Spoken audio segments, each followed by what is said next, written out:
This is Sylvia Saber with OPtv Global Headlines. Starting with the top international stories for the day. Pentagon spokesman John Kirby said the U.S. is closely monitoring the Ukraine region in the backdrop of the Russian troops buildup. U.S. officials are concerned over unexplained movements of Russian military units in the area. 7 senior U.S. military officers called torture on Guantanamo Bay detainee by the Central Intelligence Agency is a stain on America. The military officers who last week sentenced a Pakistani detainee to 26 years in prison issued an appeal for clemency in his case. United Nations Secretary General warned that countries are digging their own graves. He called on countries in the OPtv climate summit to keep Paris deal goal of limiting global warming to 1.5 degrees Celsius alive. More than 100 world leaders have promised to end and reverse deforestation by 2030 in the OPtv climate summit. The pledge includes almost $19.2 billion of public and private funds.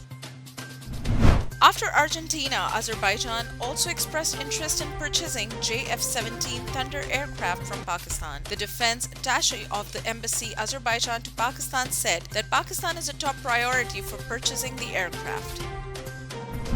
At least 29 civilians were killed and wounded in North Yemen when ballistic missiles launched by the rebel Houthi movement hit a religious school and mosque. Women and children were among the casualties.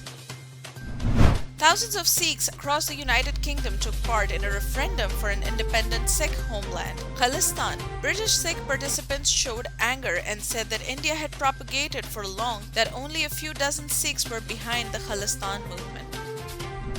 Bangladesh police have arrested 172 Rohingya after a crackdown sparked by the murder of prominent community leader Mohibullah. He was gunned down in late September in a refugee camp near Cox's Bazar. France has stepped back in its row with the United Kingdom over post-Brexit fishing rights. Sanctions postponed while negotiations are going on with UK and European Commission. A major partnership has begun in the Pak-China Economic Corridor. China puts Pakistan road to progress as Saudi Arabia on board to CPEC projects. CPEC is going to reality with great friendship between China and Pakistan. Up next, we have the national updates.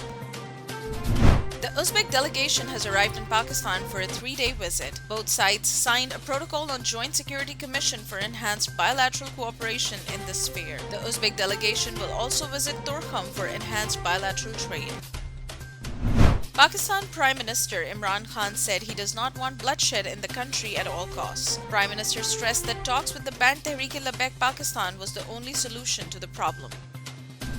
Prime Minister Imran Khan expressed anger over the disunity among the PTI leaders. The Prime Minister appeared dissatisfied with his cabinet ministers and urged them to show unity in their ranks. PMLN President Shehbaz Sharif said that time has not come to move a no-confidence motion against Prime Minister Imran Khan. Slamming the government's economic policies, he says that it will be difficult for the upcoming government to rebuild the economy. Leader of the opposition in Sindh Assembly, Halim Adil Sheikh, has claimed that a new corrupt system of PPP steering all the illegal affairs in Sindh. Sheikh claimed that a telephone operator of CM House and a brother of Provincial Minister Mukesh Kumar Chawla are directly in touch with the top PPP leadership. The power to remove the National Accountability Bureau chairman from office has been withdrawn from the Supreme Judicial Council. It is as per the National Accountability Third Amendment Ordinance 2021 given back to the President. Pakistan and Afghanistan have agreed to open Chaman-Spin border after weeks of closure. Pakistan's ambassador to Kabul said that two sides will ensure facilitative movement of people and trade transit vehicles. Punjab Health Department has warned citizens regarding rising smog levels in Lahore. They asked the citizens to use masks and sunglasses to avoid its harmful effects. Punjab's colleges have refused to give even provisional admissions to the Cambridge students in intermediate programs. Hundreds of students who passed O-level exams are facing problems in Punjab due to delay in Urdu exam results. Up next, we have the health updates.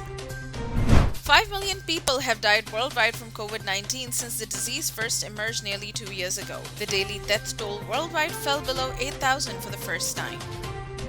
The American psychiatrist considered the father of cognitive behavioral therapy has died aged 100. Dr. Aaron Beck's work is considered hugely influential to manage depression and other mental health issues. Up next, we have the updates on science and technology. Entertainment company Saga has announced to collaborate with Microsoft to develop video games on Azure cloud platform. The partnership is part of Sega's long-term super game project to develop titles with big-budget international ambition. Extreme ice melt in Greenland ice sheet has raised global sea levels by 1 centimeter and is heightening global flood risks. The ice sheet contains enough frozen water to lift oceans some 20 feet globally. Up next, we have the sports updates. Cricketer Jos Buttler has become the first England batsman to score a century in all 3 formats. England has been unbeaten so far in the Super 12 stage of the T20 World Cup. 2 Pakistanis have departed for Dubai to represent the nation at the Asian Pacific Golf Championship. Muhammad Umar Kokar and Salman Jahangir will join the numerous professionals and amateur events there. The Pakistan Army won the 7th National Airgun Shooting Championship. The Pakistan Army team clinched 6 golds while Pakistan Navy got 2 gold medals. Formula 1 is planning to double the number of qualifying sprint races to 6 next season. Meanwhile, championship leader Max Verstappen won the inaugural Silverstone Sprint for the British Grand Prix. Up next, we have the entertainment updates. Big names in Pakistan's film industry dazzled at the mega ceremony in the Turkish metropolis of Istanbul. Actor Osman Khalid Butt won the Best Actor in Film award while Hira Mani won Star of the Year award. Bollywood living legend Amitabh Bachchan became the first Indian celebrity to join the global non-fungible tokens craze. He has launched an auction of his digital memorabilia. Bollywood superstar Nawazuddin Siddiqui said he will stop working in productions made for India's booming streaming market. Siddiqui called online platforms a dumping ground for redundant shows. Iraq's Babylon Arts Festival back after almost 20 years. Traditional dance, music, and artworks from Jordan, Serbia, and Russia has attracted thousands of fans. Up next, we have the business updates. The exchange rate of Pakistan rupee against US dollar strengthened by 37 paisas in the interbank trading. Local currency settles at rupees 171.29 against the US dollar in the interbank market. Chinese smartphone giant Xiaomi plans to manufacture phones in Pakistan. Company says it is targeting production of an estimated 2.5 to 3 nm Xiaomi smartphones in Pakistan annually.